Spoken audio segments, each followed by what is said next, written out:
The entire strategic apparatus is fixated on visible threats, on Greenland's central role in global missile defense. This is a deliberate misdirection. The kinetic threat of a missile is loud, visible, and computationally solvable. The real vector is silent. The asymmetric protocol targets the two areas of absolute dependency, the deep ocean and low Earth orbit. The undersea fiber optic cables are the literal nervous system of global finance. The satellite constellations provide the timing signals for everything from ATM withdrawals to launch-on warning systems. This is not theoretical. The Davos warning confirms the protocol shift. For strategic competitors, cyber insecurity now outranks war as a systemic liability. Analysts at CSIS have mapped these cables as the single greatest point of failure for Western financial solvency. The objective is not to destroy the Leviathan, it is to blind it. By severing the optical and digital nerves, you render the most powerful military economic machine in history deaf, dumb, and disoriented. A blind Leviathan, possessing immense kinetic power but with no targeting data, no market signals, no secure command and control. Wars are not fought between armies. They are fought between balance sheets. The primary objective is not territorial gain. It is to inflict a solvency crisis on the adversary. When a nation-state's liabilities, its debt, its domestic discontent, the kinetic cost of a failing war exceed its assets, it is functionally bankrupt. This is the core motive. CSIS analysis confirms Russia's primary domestic liability is not external pressure, but the unsustainable economic drain of an unpopular kinetic war. The Kremlin is facing a solvency event. Symmetric force-on-force engagement is a luxury it can no longer afford. The math dictates a pivot. Weakness forces this pivot to asymmetry. When you cannot win a conventional fight, you don't fight conventionally.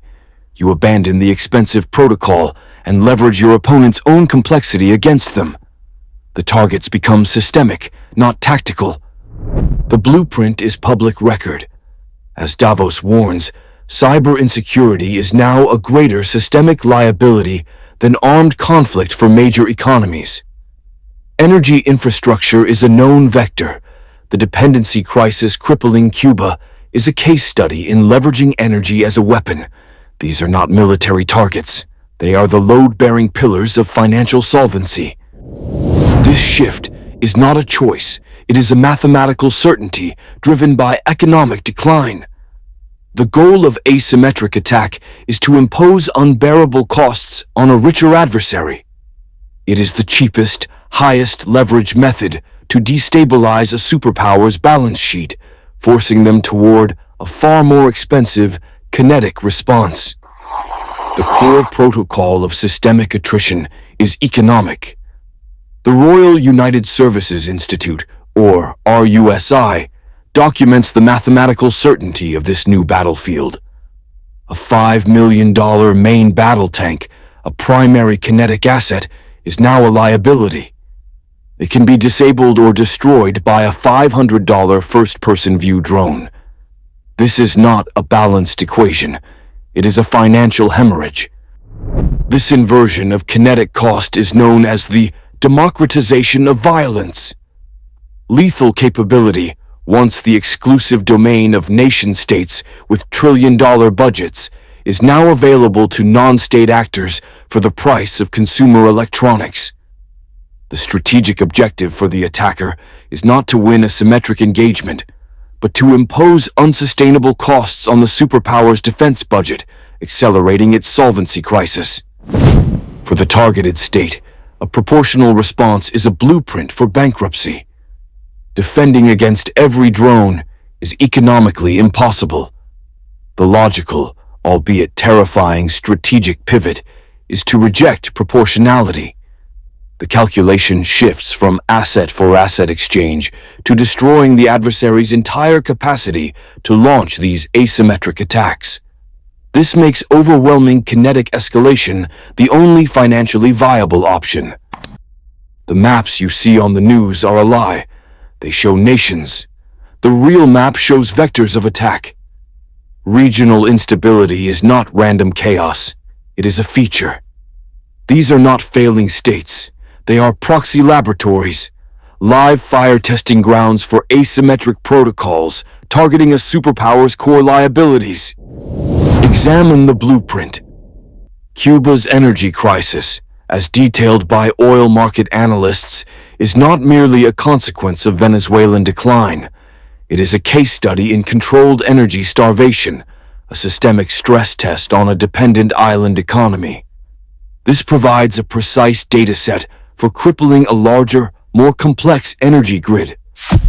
Simultaneously, the Davos framework has confirmed cyber insecurity now outranks kinetic war as a primary threat vector. According to RUSI analyses, these gray zone conflicts serve as incubators for cyber weapons, tested on the infrastructure of allied or secondary nations before being deployed against the primary target's financial and energy systems. This staging creates an impossible strategic dilemma. While a superpower is forced to invest in high-cost kinetic defenses, like missile shields over Greenland, its systemic solvency is being drained by 1,000 low-cost asymmetric cuts executed in these proxy zones. The kinetic cost of defending every vector becomes infinite. The response protocol is therefore not proportional. When the cost of defense against a slow-motion collapse exceeds the projected cost of a decisive strike, escalation is no longer a choice. It is a mathematical certainty. The launch-on-warning posture migrates from nuclear silos to the financial and energy sectors, making a kinetic resolution the final, logical calculation. The core strategic protocol is launch-on-warning.